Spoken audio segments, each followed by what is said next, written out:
નમસ્કાર દર્શક મિત્રો, આપ જોઈ રહ્યા છો HK ન્યૂઝ. જોઈએ આજના મહત્વના સમાચારમાં. ઈડર ખાતે અંડરબ્રિજની હાલત દયનીય, ભ્રષ્ટાચારની ગંધ તાત્કાલિક તપાસની માંગ. સાબરકાંઠા જિલ્લાના ઈડર શહેરમાં બનાવાયેલ અંડરબ્રિજની હાલત અત્યંત ચિંતાજનક બની છે.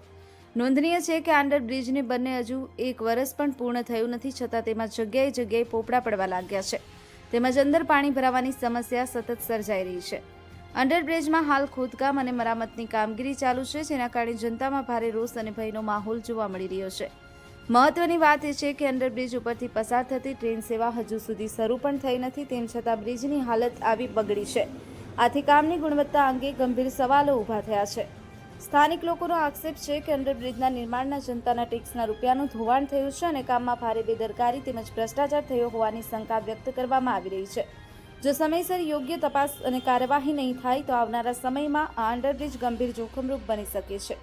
લોકોમાં માંગ ઉઠી છે કે સંબંધિત તંત્ર તાત્કાલિક જાગે, અંડરબ્રિજના કામની ઉચ્ચ સ્તરીય તપાસ કરાવે અને જવાબદાર સામે કડક કાર્યવાહી કરે, જેથી કોઈ મોટી દુર્ઘટના ટાળી શકાય.